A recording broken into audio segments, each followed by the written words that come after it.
Good morning. Welcome to the episode of Breakfast Analysis. First of all, I apologize for missing the last couple of weeks. 2 weeks ago we had the major qualifiers, so I turned my recording day into a prep day for the qualifier.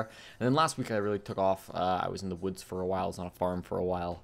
Kind of just was chilling out in the wild, so that was fun. But I'm back now. I'm home, and this week will hopefully be more of like a content week to kind of make up for the last couple of weeks.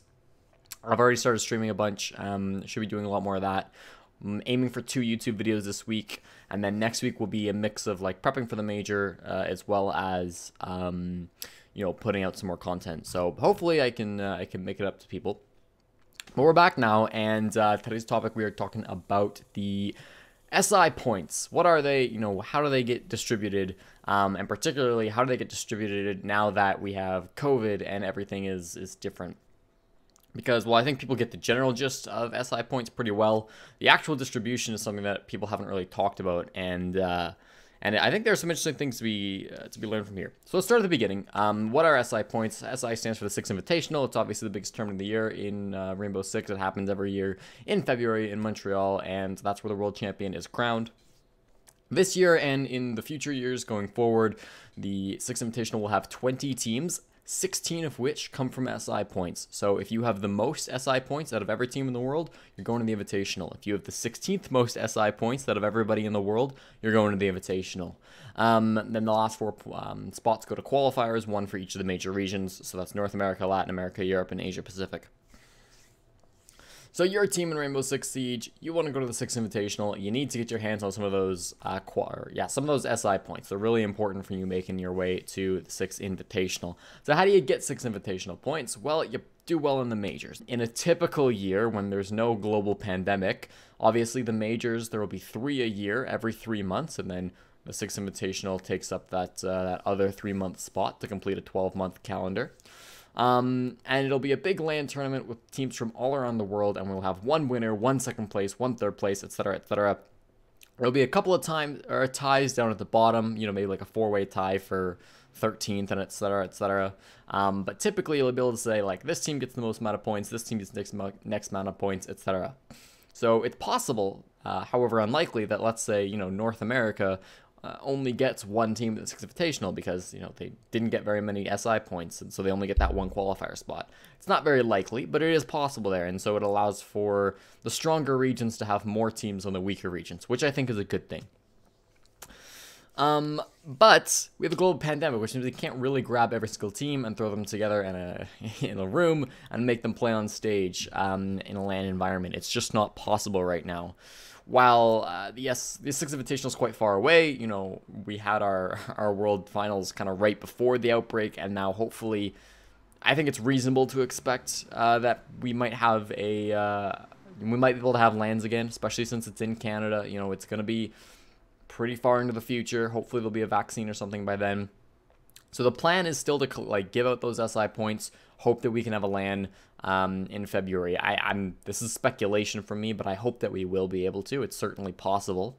But it's probably unlikely that it's definitely impossible that we have a major this time around, and it's probably not likely we have a major in 3 months either, although I don't know. Again, that's just me speculating. So we got to find a way to give out these SI points in these trying times. And so the system that Ubisoft has developed is that they've decided that they're going to give 8 teams from each major region a certain amount of points. So there are going to be 8 North American teams that in a couple of weeks all have SI points. There's going to be 8 European teams, 8 Latin American teams, and 8 Asia Pacific teams. Another key point to note here is that the first place in Europe is going to get the same amount of points as the first place in APAC. The 7th place in LATAM is going to make the same amount of points as the 7th place in North America. There's no distinctions between regions here, at least not between the major regions.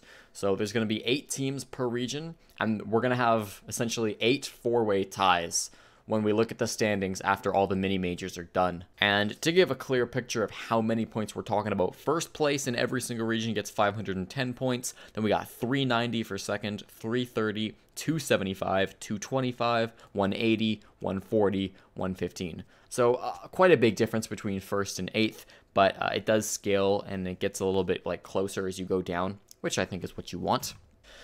Now, in some regions, like Europe, for example, giving these points is really easy, okay? They have a mini major, which is where the top 4 teams from the European League's regular season go.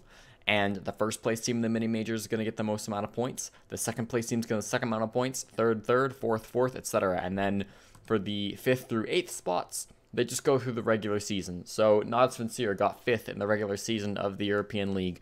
That means they don't go to the mini major. However, they do get the 5th amount of points. So, okay, Europe is easy because it's one system. You've got that nailed down. North America is a little bit more complicated, but it's honestly not too bad either. So the most amount of points get awarded once again at the mini major. So the top 3 teams from the US division and 1 team from the North American qualifier. I suggest you go watch my video explaining how the NAL system works if this is confusing to you. Otherwise, just bear with me. So the top 4 teams have already been established. Those are going to be Auction, Space Station, TSM, and Dark Zero. They're going to compete in the mini major. And again, whoever wins that, it's just like EU, is going to get the most amount of points. Whoever gets last in the mini major, just like EU, is going to get the 4th most amount of points. Then the qualifier is taken into effect. So the 3 teams that played in the qualifier but didn't win it, so didn't go to the mini major, those would be the Sonics, Mirage, and Tempo Storm, will all get the next amount of points. That's 5th, 6th, and 7th amount of points, with Susquehanna Sonics getting the 5th amount of points, Mirage getting 6th, and Tempo Storm getting 7th. The last points, those 8th place points, 115, that's the lowest amount, go just to the US Division's 7th placed team. So that's 8 teams overall. That's 7 American teams plus 1 Canadian team. And again, a lot of these are known. So the Sonics, Mirage, Tempo Storm, and Disrupt will round out the bottom 4 in that order of points. So we've got Europe, we've got North America. Those are kind of the easy ones, right? Because the issue with the other regions, Latin America and APAC, is they're too spread apart to have just one season. Latin America is divided into Brazil, Mexico, and South America, and those teams just can't all play together. This is just not realistic for ping and for, you know, language differences and stuff. Asia Pacific is the same story, where you've got APAC North, which is kind of just like your East Asian countries, APAC or Asia South, which is India, Bangladesh, Pakistan, etc., and then Oceania, which is like Australia, New Zealand, and some island countries. And so all of these sub-regions are going to have to divide points. And this is sort of just where Ubisoft had to make some decisions. And I think you can criticize these decisions no matter what. But, you know, they had to be made. And I don't think Ubisoft did it. You couldn't please everyone with these decisions, but I think they did a good enough job. We'll start with LATAM, because I think LATAM is a bit more basic. So first of all, you've got the Brazilian mini-major. The Brazilian mini-major takes the top 4 teams from the Brazilian regular season. Those teams are FaZe Clan, Ninjas in Pajamas, Team Liquid, and Team 1. Those 4 teams are going to get the top 4 spots in terms of points. So, you know, just like Europe and North America, the Brazilian mini-major awards the same amount of points as the North American mini-major and the European mini-major. So first we'll give you 510 points, 4th we'll give you 275. Okay, but then we got to start thinking about Mexico and South America. So getting first in the Mexican mini-major, which is 2 teams, will get you the 5th amount of points, so 225. That'll tie you with Sonics and Na'Vi in terms of points. So the top Mexican team is going to be tied for sure with Sonics and Na'Vi. Then we get the 5th place Brazilian team. We'll get the 6th amount of points. So that's going to be MIBR. They don't go to the mini-major, but they did finish 5th in the overall regular season. So they're locked in with 180 points, tied with Mirage and Vitality. And then in 7th, for the overall regional points, we'll have the 2nd placed Mexican team. So that'll be whoever loses the 2-team Mexican mini-major, either Estral or Timbers. And then 8th, last place, will be the top team from the South American regular season. There's no mini-major for South America because there's only 1 team that gets points. So they just gave it to the top team from the regular season, which was the Coscu Army. I believe I'm pronouncing that right. So that's how South America works. And again, there's some decisions being made there. Keep in mind that we're going to have another round of majors, so there'll be more opportunities to get points, particularly for, you know, the Mexican and South American teams. But if COVID keeps up and if the point distributions don't change, it might be impossible for these teams to go to the major. You know, like there is a situation where there's a Mexican team that wins every single game throughout the entire year and still doesn't go to the major because they're just not getting enough points, right? The top 16 teams get points. If we stick with this format because of COVID, then that's going to be 4 teams per region, and those are all going to be Brazilian teams, assuming that the same teams make it, which isn't for sure, and honestly isn't like super likely. But it is possible that you could do absolutely amazing in Mexico or in South America, and you just won't. It doesn't matter because the spots you're going to the Brazilian teams. This is another thing where, like, well, on one hand, it sucks because those regions aren't getting a chance to really go to the Six Invitational. But on the other hand, the Brazilian teams are better. Let's not kid ourselves here. The odds that the top team from Mexico or South America is competing with any of the top 4 teams from Brazil, pretty unlikely, just given those teams' past experience. So it is what it is. But the weird thing is that Asia acts kind of differently. So Asia, again, has 3 separate sort of like subdivisions. And their point spread is weird. So the Asia North, which I'm just going to call like the East Asia, the Asia, I'm gonna call it the Asian mini major. It has 6 teams, and all 6 are going to get points, but they don't get 1 through 6, right? So the top 2 teams from the Asian mini major will get the most amount of points, just like the top 2 teams from Brazil, North America, and Europe. But the 3rd place team will actually drop down to 5th, okay? So 3rd, 4th, 5th, and 6th will account for 5th, 6th, 7th, and 8th in terms of the overall Asia-Pacific standings. That means that if you get 2nd in the Asian mini-major, you're going to be tied with the 2nd team from North America, 2nd team from Europe, 2nd team from Brazil. If you get 3rd in the Asian mini-major, you're going to be tied with the top team from Mexico, Na'Vi, and the Sonics. If you get last in the Asian mini-major, you're tied with Empire, the Kosuku Army from South America, and Disrupt. So again, those top 2 spots are way more valuable than the bottom 4 in the Asian mini-major. That leaves the 3rd and 4th place spots open. The 3rd place team will go to the winning team from the Oceanic major, and then the 4th team in Asia Pacific goes to the top team from the South Asian mini major. So that's again India, Bangladesh, Pakistan, etc. So this is weird because it's different from LATAM, and there's reasons why it could be different. First of all, let's outline the differences. The weaker regions, and obviously Oceania and South Asia, are going to be weaker than APAC North, aka Asia, aka East Asia.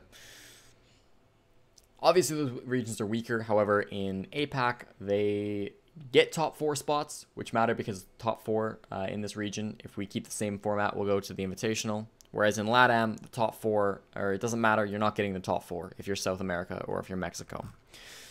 The other big difference there is that whilst only one team gets points from South Asia and Oceania, there's still a mini-major to decide what that team is. Whereas in South America, which had the same situation, that's not the case, and only it's just the top team from the regular season. So quite a big differences there. I think the reason why those are different is because the skill gap between Brazil and Mexico / South America is probably quite a bit bigger than the skill gap between like Asia North and Oceania / South Asia. Again, it is what it is. You know, we're probably going to get some better teams out of Latin America from this system, but we are giving more of a shot to the Oceania and the South Asian teams out of APAC. But now you know how the points are going to shake down. So again, this is a little bit complicated, but due to COVID, it kind of has to be. It's unfortunate for some of the teams in, let's say, Mexico and South America. They're not going to get a chance. They're definitely not going to be in a Six Invitational spot. But they at least are getting some points, and hopefully if things get better and they continue to play well, they will get that opportunity for themselves. It's also nice to see some representation, I would say, from Oceania and South Asia. If we get like an Indian team or a Bangladesh team or something at the Six Invitational, that'd be really cool because that's a region that we've never really seen at a global scale. So getting them out there would be a lot of fun just to see how they play. I mean, they're probably going to get slapped, let's be real. But if they don't, that'll be a blast. And even if they do, it'll be nice to have them there, you know, and at least they can learn from that and they can grow as a region. And maybe they'll show up and destroy and we'll all look like fools. I hope so. I really do. But that's how things are going to work out for the 6th Invitational. I hope this video wasn't too rambly. Again, we're going to have a couple more coming out in the next few weeks. There should be one coming out maybe Saturday morning, I want to say. Don't hold me to that, but sometime late in this week, and then hopefully one coming out next week as well, probably mid to late week. I'm also streaming a lot, twitch.tv/JessieJChick. Do make sure you check that out. I've streamed once so far. I should be streaming twice more this week and hopefully once next week. And then the mini majors are starting, so keep in mind APAC and Latin America are this weekend, so on Friday, which will be 3 days after this comes out, or not even. Asia starts probably by the time this is out, Asia's already started. So this week, Asia and LATAM start. Next week, Europe starts. And the week after that, North America starts, if I'm getting that right. Go to liquipedia.net/rainbow6 if you really want the exact times. I do strongly recommend that because there's going to be some really good games. There's a lot of SI points on the line. Hope you enjoyed watching, and I'll see you on the next one. Thanks. I started Dark Zero. I flipped to the Sonics. Okay. It's like, Jack, have you ever been cooking a pancake, right? Yes. And you cook it for, I don't know, let's say 12 rounds, and you check on it, and you got burned, right? It's all burnt. So what do? You flip the pancake, right? You flip the pancake. Okay. Okay. And inexplicably, you flip this, or you cook this one for longer. Let's say, I don't know, 14 rounds this time. You check it again. It's still burnt. You burned it on both sides. Jackie, do you flip the pancake again? No, you throw the whole pancake out because this is an impossible game to predict. I'm done with it. There's so much on the line. These teams have already proven so much, but only one of them can go to the major. I'm done making predictions other than that map 3 is going to be amazing.